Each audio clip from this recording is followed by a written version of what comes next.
You don't need to shout. You don't need to explain. You don't need to write long messages, pouring out your heart just to be heard by someone who never truly listened in the first place. You need one moment, one decision, one action rooted in self-respect, and it changes everything. Here's the truth. Most people don't want to say out loud, toxic people aren't complicated. They're predictable. They come in patterns. Same tactics, different names. They poke until you react. They twist your words. They guilt you. They make you feel like peace is a luxury you don't deserve. But the moment you stop feeding that cycle, the game ends. You do this once, and they never bother you again. Start here. Set a silent boundary, not a loud one. Loud boundaries come from pain. Silent boundaries come from clarity. When someone crosses your line and you don't scream, you don't threaten, you don't fight, you just shift. You stop replying, you stop sharing, you stop entertaining their chaos. That silence is deafening, and they feel it. It's not passive aggressive, it's self-preservation. You don't need to get into debates with people who are committed to misunderstanding you. You don't need to win every argument. When someone shows you a version of themselves that's cruel, manipulative, or draining, you don't need to ask why they did it. You need to ask why you stayed after they did. And once that question gets honest, the door opens. Some people only stay in your life because you keep letting them explain away their bad behavior. The moment you stop over-explaining, they panic. They thrive off your need to be understood. So stop handing them that power. No is a full sentence. That doesn't work for me is enough. You don't owe paragraphs to people who wouldn't give you a sentence of accountability. Next time a toxic person tries to bait you, don't react. Mirror. Not emotionally, but calmly. Let their sarcasm echo back as indifference. Let their insults bounce off a face that doesn't flinch. Let them watch you protect your peace without lifting your voice. It confuses them. Why? Because they can't argue with someone who doesn't step into the ring. Then go deeper. Don't just cut contact. Cut access. There's a difference. You can block someone's number and still think about them all day, but when you truly remove access to your energy, your time, your emotional space, that's when you win. You stop talking about them, you stop checking on them, you stop letting their shadow live rent-free in your head, and that is where your freedom begins. If someone can disrespect you once and stay in your life, what you've told them is, there's room for this behavior here. But the first time you calmly show them there's not, everything shifts. Not because they changed, but because you did. And sometimes all it takes is one firm, quiet move to reclaim your peace. This isn't about revenge. It's not about being cold. It's about drawing the kind of line that says, I love myself too much to live in your storm.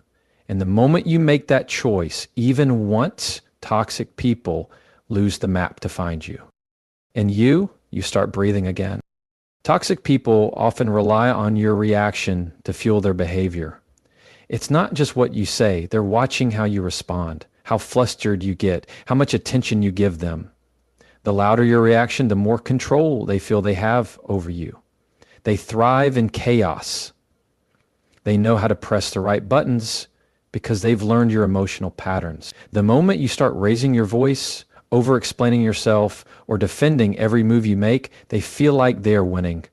That's why setting a silent boundary is the one thing that flips the entire game on its head. It confuses them. They expect a fight. They expect tears. They expect drama.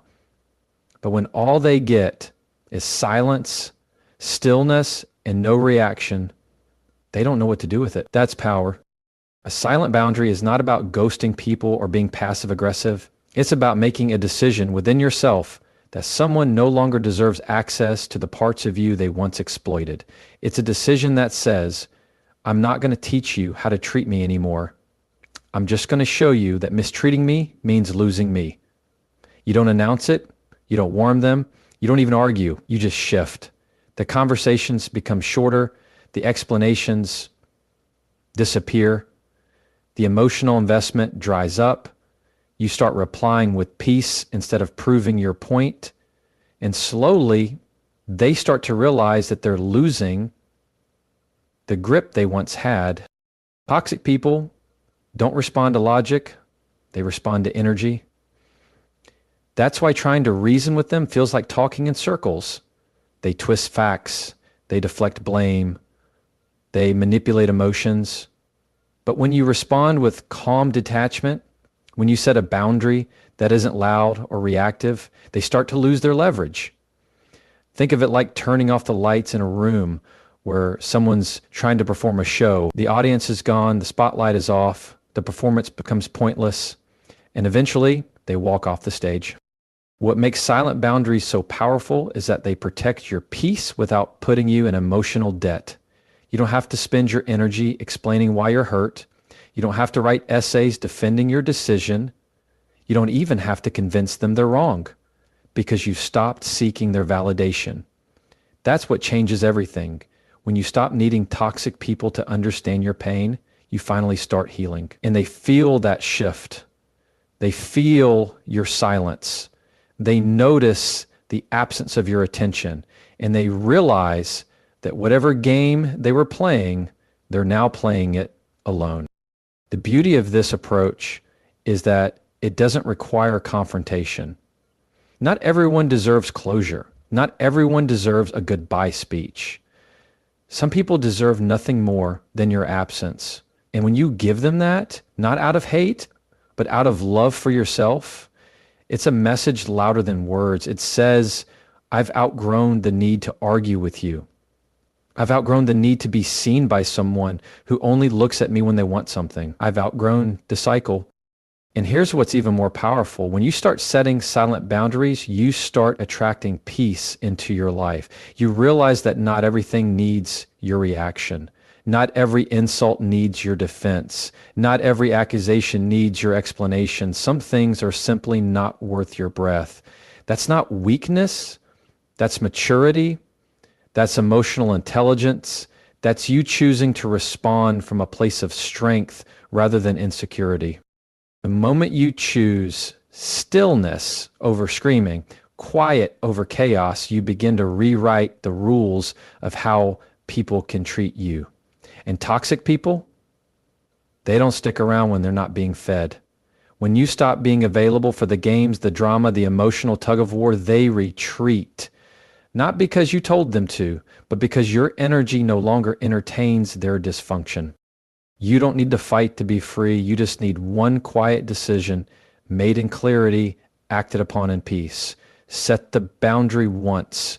Let your silence speak the message you're tired of repeating, and watch how quickly those who thrived off your reactions suddenly have nothing left to take. Toxic people rarely listen to your words. They study your patterns. They want to see how much space they can take up in your life before you push back. And when you try to argue or explain, they use your own words against you. That's why traditional confrontation doesn't work with them. What does work is mirroring, not mocking, not copying, but reflecting their behavior back at them in a calm, composed, and emotionally neutral way. When someone speaks with disrespect and you mirror it back with quiet boundaries instead of emotional chaos, they see themselves in a way that's hard to escape. And most toxic people cannot stand their own reflection. Mirroring is a subtle form of communication that doesn't require direct confrontation. It's about holding up a mirror without raising your voice. It's when someone tries to manipulate you with guilt, and instead of justifying yourself, you let the guilt fall flat. It's when someone tries to gaslight you into believing your reality is false, and instead of spiraling into self-doubt, you calmly say, that's not how I experienced it, and leave it at that. The point is not to get them to agree. The point is to anchor yourself in truth and let their confusion be theirs to carry. And that's what makes mirroring so powerful. It's not defensive, it's reflective. It doesn't attack, but it makes toxic behavior uncomfortable to maintain. Let's say someone repeatedly interrupts you in conversation, not by accident, but as a way to dominate or dismiss your thoughts. You don't interrupt back with the same aggression. You mirror their lack of respect with firm silence. You stop engaging until they notice. You don't explain, you keep cutting me off. You just go quiet until the weight of their rudeness becomes obvious. It forces awareness, not always right away, but over time, your behavior tells them, I won't play that game. Or maybe someone constantly blames you for things that are out of your control. Instead of rushing to defend yourself like before, you stop feeding that blame. When they say, this is your fault, you respond with stillness. I don't see it that way. No emotion, no back and forth, no trying to convince them otherwise. That calm disagreement, mirroring their own deflection with unwavering steadiness, stops the conversation from becoming another round of emotional ping pong. The key is staying grounded. Toxic people want you to get emotional because emotions are easier to manipulate. But when you're calm, when you're centered, when you mirror their patterns instead of reacting to them, they lose the ability to control the interaction. You're not there to fix them. You're there to protect you. And mirroring is one of the cleanest ways to do that without compromising your integrity. It's important to remember that mirroring isn't about revenge. You're not doing it to hurt them. You're doing it to help yourself. You're creating a psychological pause, a moment where they can see their own reflection through your unshakable response. Whether they take that moment to change is not your responsibility. Your job is to stop giving them the emotional firewood they need to keep the dysfunction burning. And this doesn't just apply to verbal abuse. It applies to emotional withdrawal, manipulation, guilt tripping, even passive aggression. When someone sends you a cold, clipped message meant to trigger your insecurity, and you respond with emotional neutrality, they're left holding their own bitterness. You're not cold. You're just not playing anymore. And in that moment, they are forced to sit with themselves. Mirroring helps you shift the balance of power without drama. You're no longer participating in the tug of war. You're letting them pull at a rope you no longer hold. You don't need to yell or perform. You need to reflect calmly and clearly that their behavior isn't getting the reaction they want. That's when the pattern breaks. That's when they realize they're not as powerful as they thought. And that's when you start reclaiming the emotional space they once occupied. Toxic people rely on your explanations to maintain control. Every time you try to clarify, defend, or justify your decisions, you're unknowingly giving them more material to twist. Over-explaining comes from a place of wanting to be understood, to be seen as good, reasonable, fair. But with toxic individuals, that vulnerability is ammunition. They don't want clarity, they want control. And as long as you keep explaining, they keep spinning the story in their favor. That's why one of the most powerful things you can do is stop, not out of anger, but out of self-respect. Because the truth is, people who really respect you don't need 5 paragraphs to understand your no. When you explain too much, what you're really doing is asking for permission. You may not realize it, but every time you list your reasons for setting a boundary or walking away, you're hoping they'll validate your choice. But toxic people rarely will. They will poke holes in your reasons. They'll find a way to flip the situation so it sounds like you're the problem. You'll say, I'm stepping away because I need peace. And they'll respond with, oh, so now I'm the source of all your problems. That's how they bait you. That's how they keep the argument going. And suddenly your boundary turns into another exhausting debate.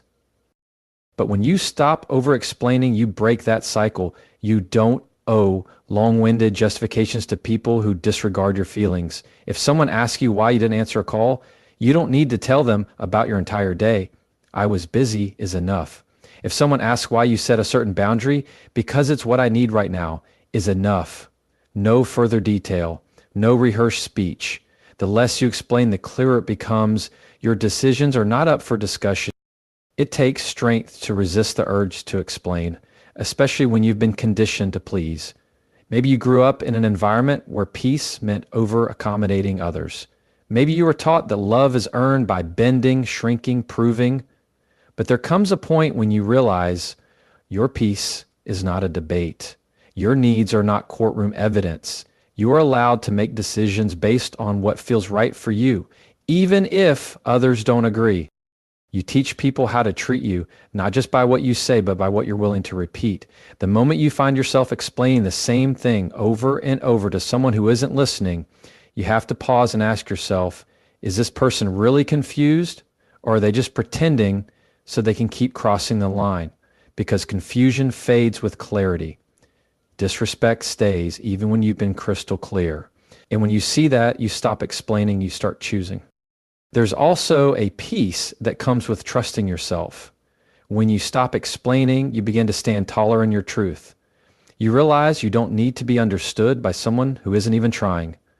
You don't need to be liked by people who only like you when you're convenient. That silence after their question, the one where you don't give them what they expect, is powerful. It says, I've grown out of needing your permission to be at peace. And it's not about being cold or dismissive. It's about being clear. You still communicate, but you do it from a place of calm authority. You speak without defending. You decide without performing. That kind of presence is magnetic and intimidating to those who once fed off your insecurity, because now they can't guilt you. They can't manipulate you. They can't twist your words when you're not giving them any to twist. Letting go of the habit to over-explain doesn't mean shutting down. It means you've started speaking a different language, the language of boundaries, self-trust, and quiet strength. It's a language toxic people don't understand. And that's exactly why they start to fall away. Not because you made them leave, but because you stopped giving them reasons to stay. Toxic people are drawn to emotional stimulation. They feed off your highs and lows, your outrage, your tears, your frustration. The more unpredictable your emotional response, the more entertaining you are to them.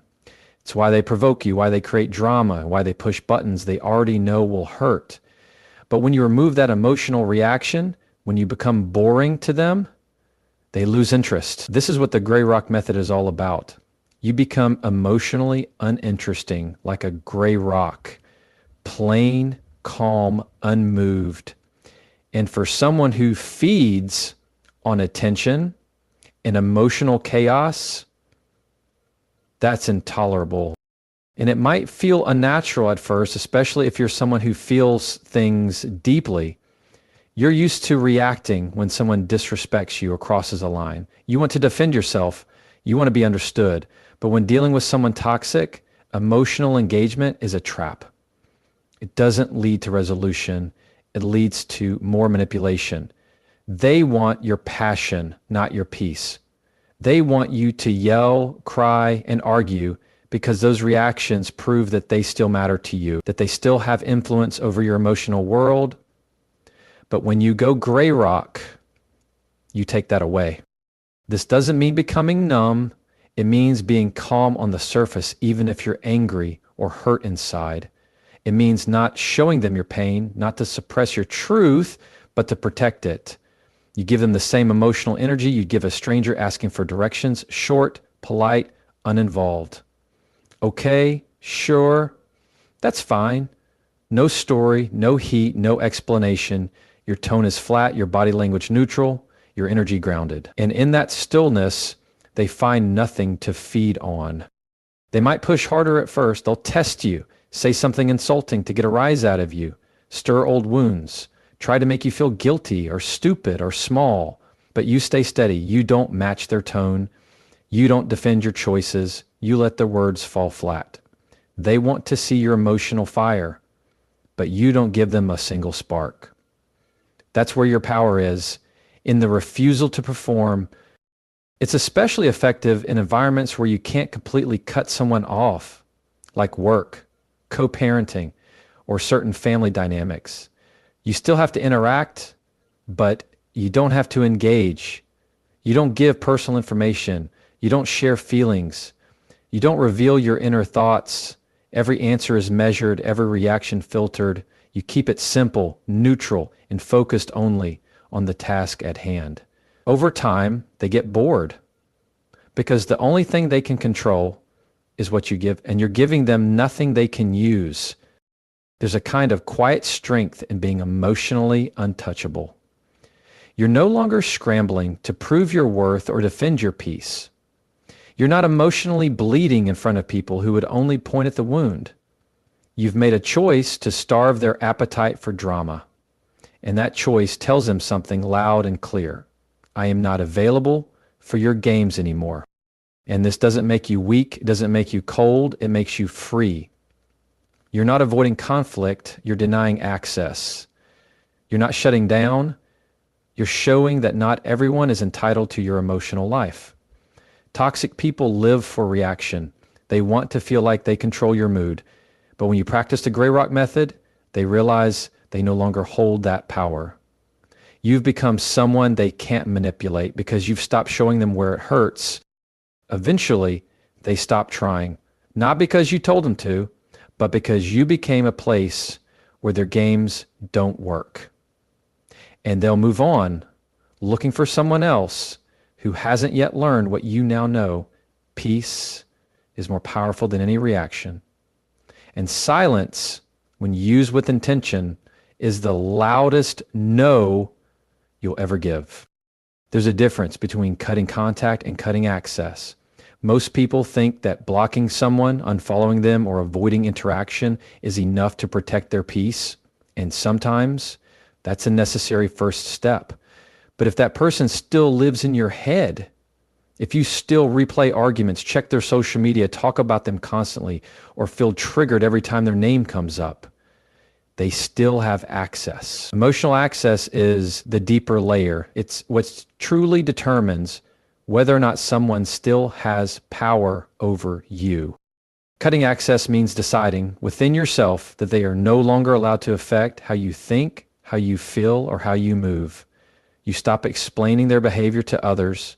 You stop wondering what they're doing or who they're with. You stop imagining scenarios where they finally understand how much they hurt you. You don't wait for closure and you don't chase it. You reclaim the space in your mind where they used to live. That's when you go from simply avoiding someone to actually being free from them.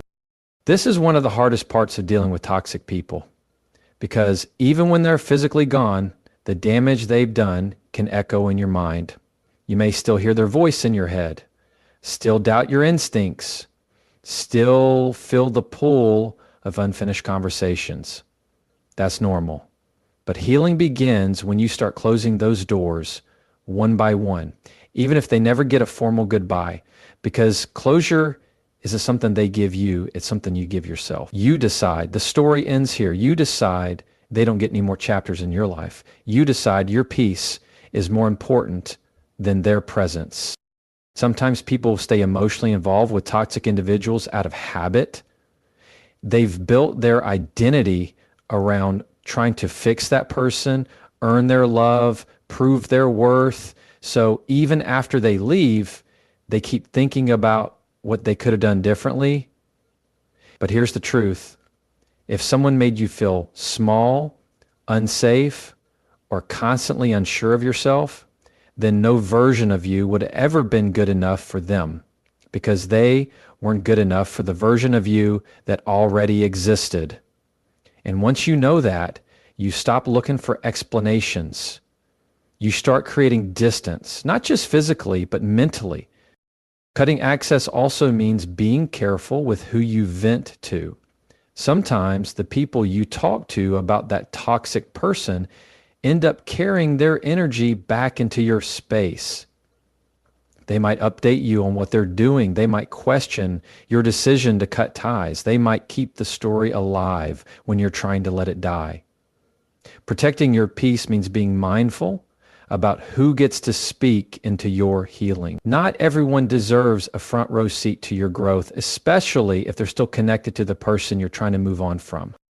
Another layer of cutting access is removing the triggers you can control. Unfollow, mute, archive photos, throw away gifts, not because you're bitter, but because you're cleaning house. You're clearing the emotional clutter. Every time you see their name pop up or stumble across something that reminds you of them, it stirs old wounds. And healing doesn't happen when you keep picking at scabs. So let it go. Create a life where their memory isn't constantly walking through the front door The final piece of this is internal discipline. It's the decision you make every day not to give them more of your energy, not to rehearse conversations in your head, not to wonder what they would say or do. When that thought pops up, you redirect it. When that old feeling rises, you ground yourself. Healing isn't always loud or dramatic. Sometimes it's the quiet repetition of choosing peace over pain, again and again until it becomes your new normal. Cutting access is how you stop someone from living rent-free in your emotional space. It's not about hate.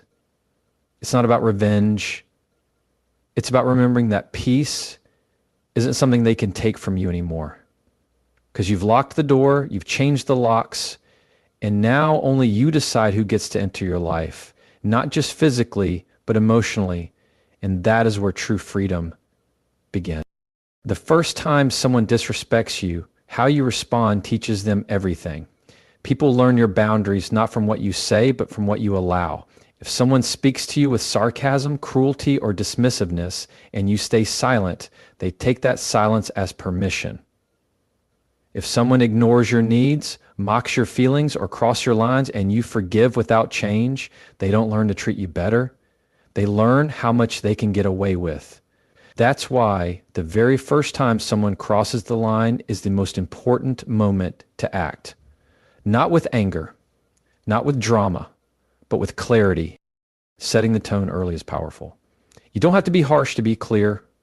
You don't need to curse someone out to set a boundary. All you need is firmness, a calm refusal, a shift in tone, a pause that says, I noticed that, and I won't tolerate it. It's in the way you answer the phone, the way you stop replying, the way you hold eye contact without flinching. You don't have to shout to show strength. You just have to stop rewarding disrespect with more access to your kindness. When you tolerate something once, it opens the door for repetition. Toxic people don't need you to give them 10 chances. They only need one. One time where you look the other way. One time where you downplay your discomfort. One time where you smile through the insult. And after that, it becomes routine. They don't have to ask if it's okay. They assume it is because you didn't push back. And pushing back doesn't mean starting a fight. It means not allowing their behavior to continue unnoticed or unchallenged. Teaching people how to treat you doesn't require long explanations. It's often in what you don't do. You don't laugh at jokes that make you feel small. You don't answer texts at midnight from someone who only shows up when they need something. You don't say it's fine when it isn't. You stop smoothing the path for people who keep throwing stones in yours. And in doing so, you teach them, if you want to be in my life, there's a way you have to show up. And if you can't meet that standard, that's your choice, but you won't be here. It takes courage to act the first time someone disrespects you, especially if you're used to minimizing your feelings or afraid of being seen as too sensitive or too difficult. But that courage is your shield. That early response, whether it's a conversation, a boundary, or distance, sets the standard. You're not punishing them. You're showing them the rule book for how to stay in your life. And if they ignore the rules, they remove themselves. You don't have to chase them out. You just don't have to hold the door open. There's something empowering about making that choice once. Because once you do it, everything changes. The people who only liked you because you were easy to manipulate will disappear. But the ones who respect your boundaries will lean in with honesty. You'll start attracting people who don't get defensive when you speak your truth, who don't punish you for having needs, who don't push you to explain basic self-respect because your energy will say it before your mouth ever has to. The beautiful thing about setting a boundary once is that it saves you from 100 explanations later. When you respond clearly the first time, you prevent a pattern. You don't have to become bitter or burned out from letting things slide too long. You don't have to repair damage that never should have been done. And even if someone walks away because of your boundary, they're not walking away from you. They're walking away from the version of you that won't tolerate being mistreated. And that's a version worth protecting. This isn't about being unforgiving. It's about being self-respecting. You don't have to hate someone to realize they're not healthy for you. You don't have to start a war to reclaim your peace. You just need to understand that every time you allow disrespect to go unaddressed, you're telling the world how to treat you. And the moment you say, not this time, you write a new rule book, one that's built on dignity, on clarity, on the kind of strength that doesn't need to be loud to be felt. And the people who can't handle that, they teach you exactly why your boundary needed to be there in the first place.